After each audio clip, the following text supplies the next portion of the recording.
The Rothschilds' first big break was a scandal that nearly destroyed them. What really happened? In the heart of 18th century Europe, a young banker named Meyer Amschel Rothschild sat in his modest but bustling shop. He traded and loaned money to the nobility, unaware that he was building an empire. The Bank of Meyer Amschel Rothschild grew into a global network. His sons established branches in Vienna, Naples, London, and Paris, each one more powerful than the last. In 1790, Meyer Amschel's son Nathan, based in London, found himself with a $300 million mistake. He had lent money to the British government during a critical financial crisis. The government was unable to repay Nathan Rothschild. He found himself in a debt that seemed insurmountable, his family's future hanging by a thread. Through cunning and resilience, Nathan Rothschild managed to negotiate a settlement.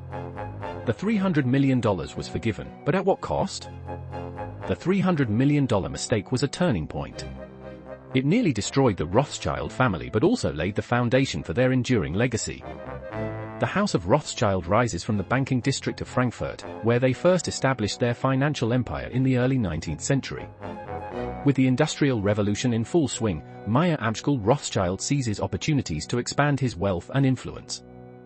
Rothschild brothers establish branches in London and Paris, connecting European capitals with a network of secret financial dealings. Their wealth allows them to finance wars and revolutions, becoming indispensable players in the political landscape of Europe. The Rothschild family becomes synonymous with banking and finance, their name a symbol of wealth and power. Their rise is a testament to the power of finance and the impact one family can have on shaping history.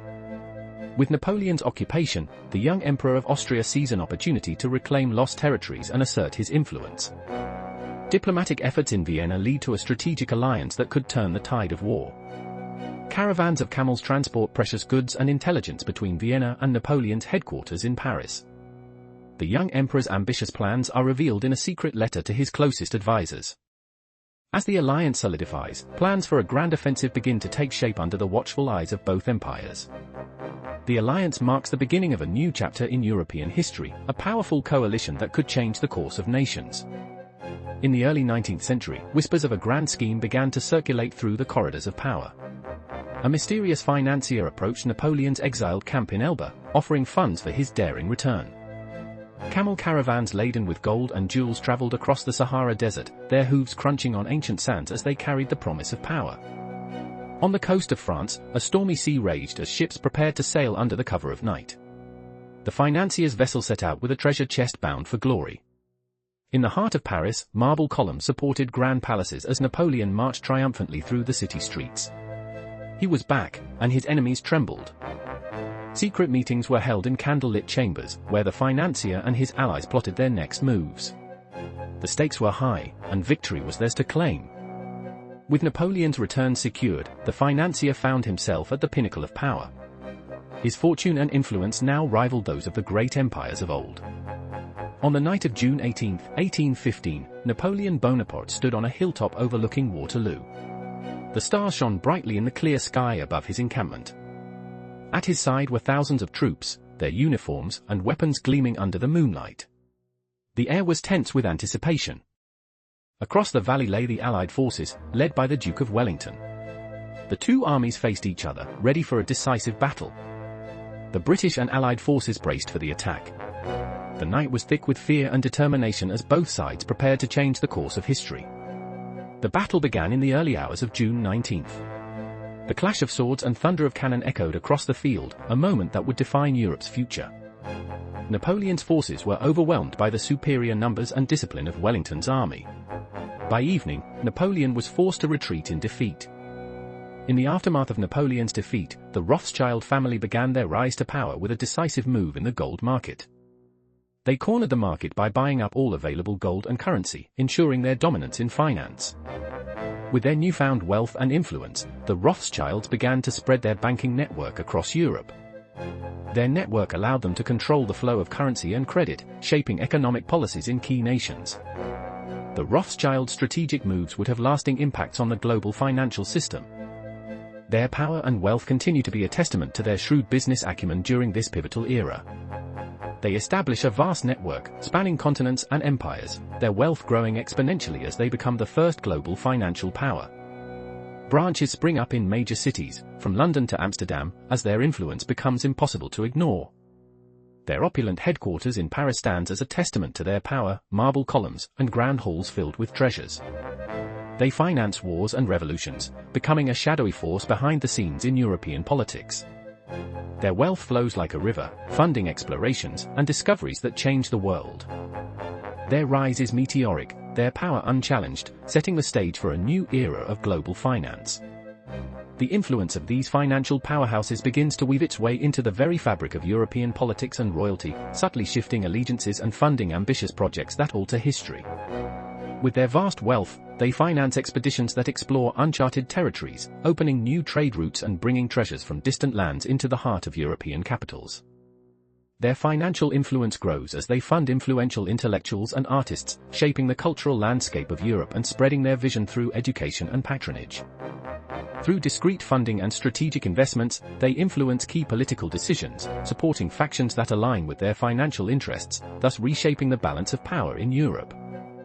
Their reach extends to the highest levels of royalty, where they secure favors and alliances that further their financial interests. The power dynamics of Europe are rewritten under the influence of these unseen financiers. Their influence is felt in the streets and palaces of Europe, as their wealth and power continue to grow, subtly but irreversibly changing the course of history. In the late 18th century, the Rothschilds financed wars across Europe, their wealth and power intertwined with political intrigue. They supplied funding to both sides, deciding the fates of nations and empires through their financial influence. The funds flowed like a river, lubricating the wheels of war and politics, reshaping the course of history. Their networks reached into the heart of European royal courts, where power was bought and sold for gold. The Rothschilds' influence was vast and profound, shaping the outcomes of conflicts that would define centuries. Their actions had consequences that would echo through the ages, their legacy a complex mix of triumph and turmoil. In the grand halls of Berlin, where power was consolidated after unification, Bismarck and his advisors wielded immense influence over economic policies. Their decisions shaped the destiny of millions, driving Germany towards industrialization and economic dominance. The newly unified empire's economic might was evident in its trade policies, particularly with the colonies. However, their focus on economic power came at a cost, exacerbating social inequalities and sowing the seeds of future conflict. The policies they implemented had far-reaching consequences, shaping the economic landscape of Europe and beyond. Their decisions would resonate for generations to come, influencing the course of history itself. Amidst the opulence of a grand ballroom, the Fugger family's wealth and influence shone through. Gold coins sparkled on marble floors, symbolizing their vast fortune. Whispers of secret control spread like wildfire. Neighbors whispered about the Fuggers' hidden influence in court and commerce. Their vast wealth funded caravans of camels that brought goods from the East to European markets. Silk and spices were symbols of their far-reaching trade networks. Rumors of secret control intensified as the Fuggers' business ventures expanded across Europe. Their private wealth fueled their public influence. Gossip about their hidden influence grew louder. Some claimed they could sway political decisions through clandestine means. Their legacy of wealth and influence left a lasting impact on European commerce and politics. The Fugger story is one of hidden power behind the scenes. In the heart of 18th century Europe, the Fugger family amassed vast wealth through trade and banking, their influence stretching across continents. Their fortune grew as caravans of camels carried spices and luxury goods to European markets, connecting the East with the West. As the 18th century turned to the 19th, their power reached its peak, but the seeds of decline were already sown. The family's wealth and influence were intertwined with the rise of industrialization, which would eventually overshadow their traditional business. Their legacy was marked by both great wealth and decline, a story of fortune that mirrored the larger tides of history. In the end, their wealth and influence would fade, leaving behind tales of a family that once ruled both commerce and politics. In the grand halls of Versailles, candles flickered casting long shadows on the marble columns. The atmosphere was thick with the scent of perfume and whispers of intrigue. A lavish dinner party was in full swing, with aristocrats dressed in their finest attire. A servant approached the royal family's table, holding a small, unassuming envelope. The royal family's expression changed from amusement to concern as they opened the envelope. Inside was a letter from a distant province, detailing a vast treasure discovered in a nearby mine.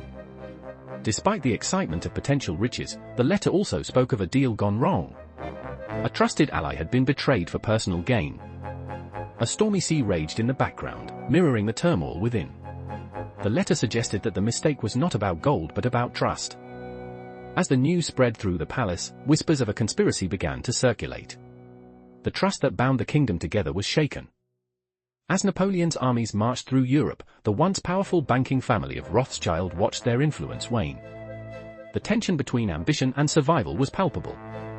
In the shadow of Waterloo, Nathan Rothschild made a fateful decision. He bet on Napoleon's defeat before it was certain, buying up French bonds at a fraction of their value. The news of Napoleon's defeat spread slowly. As the first whispers reached London, Rothschild began discreetly selling his bonds back to France. As France struggled to recover, the Rothschild fortune soared. Nathan's timing and courage proved pivotal as he transformed a financial crisis into an opportunity. The revelation of Nathan's actions was not immediately clear. Only time would show the true scale of his gamble and its impact on Europe's financial landscape. The lessons of Waterloo and the subsequent economic fallout were profound.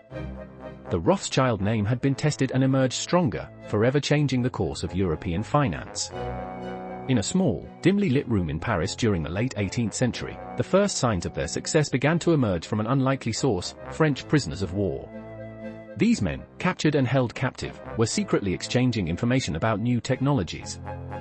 The prisoner network provided critical insights into the latest advances in metallurgy and mining techniques, allowing our protagonists to refine their own processes. With the information from these prisoners, their company began to thrive, expanding its operations and increasing profits dramatically. The revelation was a turning point. Word of their success spread quickly, catching the attention of potential investors who were intrigued by the potential for further growth and innovation. Their reputation grew as they secured more significant contracts and began to dominate the market. The $300 million mistake was about to become a reality.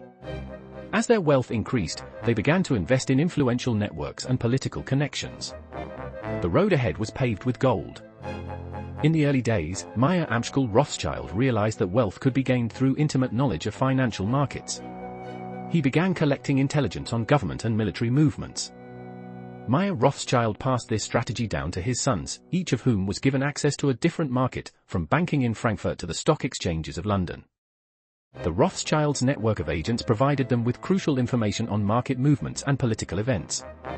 This knowledge allowed them to predict trends and make profitable investments. In 1806, the Battle of Jena Austerlitz changed the political landscape. The Rothschilds' agents provided crucial intelligence that enabled them to capitalize on the resulting economic turmoil. Using this insider information, the Rothschilds were able to influence financial markets and shape economic outcomes. Their early success laid the foundation for their later dominance in global finance. The Rothschild strategy of using insider information was a cornerstone of their early financial success. This revelation reshaped the understanding of how wealth and power were accumulated in 19th-century Europe. Napoleon's rise was propelled by his personal vendetta against Murat, who had once humiliated him. The enmity between them began when Napoleon dangled a military command in front of Murat only to have it snatched away. In 1792, during the height of the French Revolution, Napoleon encountered Murat again, this time in a political intrigue. His rivalry with Murat was evident as he orchestrated events that would ultimately lead to Murat's downfall. Napoleon's hatred for Murat grew as he rose through the ranks. His personal animosity was so intense that it overshadowed strategic considerations, often influencing his decisions in critical moments of their careers. Despite their shared military background, Napoleon's jealousy and resentment towards Murat's success in battle often led to underestimating his capabilities. This miscalculation would have profound consequences later on. By 1805, Napoleon had consolidated his power and was ready to confront Murat. The rivalry culminated in a bitter confrontation that would alter the course of their lives forever. In the end, Murat's ambition and Napoleon's personal hatred drove him to make a fateful decision. The repercussions of this choice would resonate through history as both men faced the consequences of their actions. Their true fortune lay not in war but in shrewd investments, expanding their wealth through trade and finance. They financed trade caravans that traversed deserts and mountains, bringing back treasures from distant lands. Their investments in mining and commerce yielded vast riches, far surpassing any spoils of war. Through cunning and strategic thinking, they amassed a fortune that would rival any empire. Their financial acumen and business savvy were unmatched, making them true masters of wealth. Their success was built upon hard work and clever investments, not the chaos of war. The Rothschild legacy began to take shape in the 18th century when Meyer Amschel Rothschild established his banking house. He saw opportunity in the chaos following the Napoleonic Wars, accumulating wealth and influence that would span generations. By the 19th century, the Rothschilds had become advisors to royalty and leaders in global finance. Their vast wealth allowed them to support cultural projects, like commissioning art and building palaces. Their influence extended beyond finance. The Rothschilds supported the arts and education, leaving a lasting impact on European culture that endures to this day. Their legacy is seen in the institutions and cultural artifacts they supported. Today, their name remains synonymous with financial power and cultural patronage. Their banking and cultural influence continues to shape the global economy and world history. The legacy of the Rothschilds endures in the halls of power and the galleries of art. Their wealth and influence have left an indelible mark on global finance and culture. The story of the Rothschilds is one of ambition, strategy, and enduring legacy. The Fugger family amassed their fortune through trade, banking, and mining in the 16th century. Their wealth financed entire cities and even influenced European politics. By the 17th century, the Fuggers controlled vast networks of trade and finance, becoming Europe's first multinational corporate empire. Their wealth allowed them to build opulent palaces and finance grandiose projects like the Spanish Armada's expeditions. Their influence extended to the highest echelons of power. The Fuggers even advised Emperor Charles V in his financial affairs. Despite their immense wealth and influence, the Fuggers faced scrutiny. In 1603, Emperor Rudolf II confiscated their bank and declared it a mistake. This mistake cost the Fuggers their wealth and reputation, marking a decline that would last for generations. In the shadow of the crumbling palaces, whispers of hidden treasures echo through the corridors of history. Caravans of camels trek across the desert, their silhouettes lost in the vast expanse of sand. A golden coin, a symbol of power and wealth, glints in the fading light. The skyline of a grand city looms on the horizon, its marble columns reaching towards the heavens. Fog swirls through the forest, shrouding in mystery and intrigue the legacy of a lost civilization. In the darkness of a candlelit hall, secrets are whispered by the firelight. If this changed how you see the past, there is more waiting for you. Watch the next story on Coin and Crown. The full collection is one click away.